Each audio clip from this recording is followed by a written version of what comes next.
কোনো কল্পকথা না, জিতবে তুমিও। নিজের উপর বিশ্বাস, ধৈর্য ও ইতিবাচক দৃষ্টিভঙ্গি রাখুন এবং কখনো হাল ছাড়বেন না। সাফল্য তোমার কাছেই আসবে।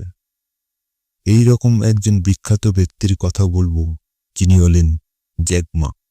বহু প্রত্যাখ্যান আর কঠোর পরিশ্রম থেকে সাফল্যের আজ অনেক উপরে। চীনের এক ছোট্ট শহরে জন্মেছিলেন। শৈশব থেকে ছিলেন কৌতূহলী এবং শেখার অনেক আগ্রহ, কিন্তু পড়াশোনা খুব একটা ভালো ছিলেন না, যে কারণে স্কুলে বারবার পরীক্ষায় ফেল করতেন। এমনকি বিশ্ববিদ্যালয়ের ভর্তির পরীক্ষাতেও বেশ কয়েকবার ব্যর্থ হয়েছিলেন। তিনি হাল ছাড়েননি। অবশেষে অনেক চেষ্টার পর শিক্ষক প্রশিক্ষণ ইনস্টিটিউটে ভর্তি হন এবং ইংরেজির শিক্ষক হিসাবে ক্যারিয়ার শুরু করেন। বিশ্ববিদ্যালয় শেষ করার পর একটি ভালো চাকরি খোঁজার চেষ্টা করেন। 30টির বেশি কোম্পানিতে চাকরির জন্য আবেদন করেছিলেন, কিন্তু সব জায়গায় বাতিল হয়ে যেতেন। বহুবার প্রত্যাখ্যান হন, কিন্তু থেমে থাকেননি।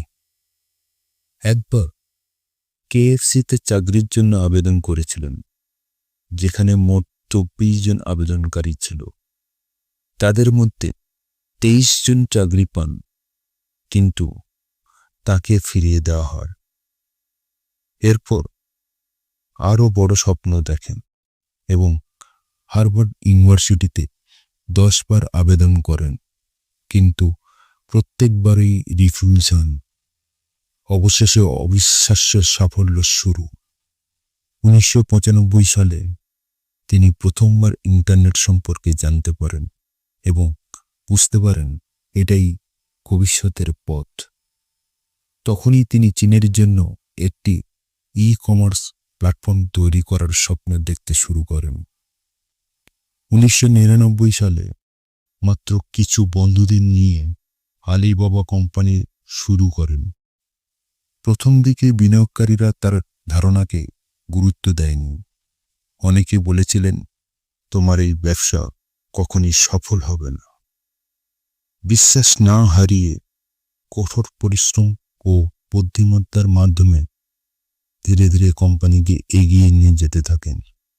বিশ্বজয়ী আজ আলিবাবা বিশ্বের অন্যতম বৃহত্তম ই-কমার্স প্রতিষ্ঠান।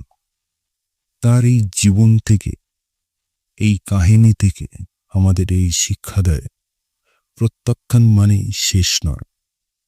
যদি তুমি স্বপ্ন দেখো, পরিশ্রম করো এবং আগ্রহ আর বিশ্বাস রাখো, তাহলে তুমিও জিতবে, অবশ্যই জিতবে।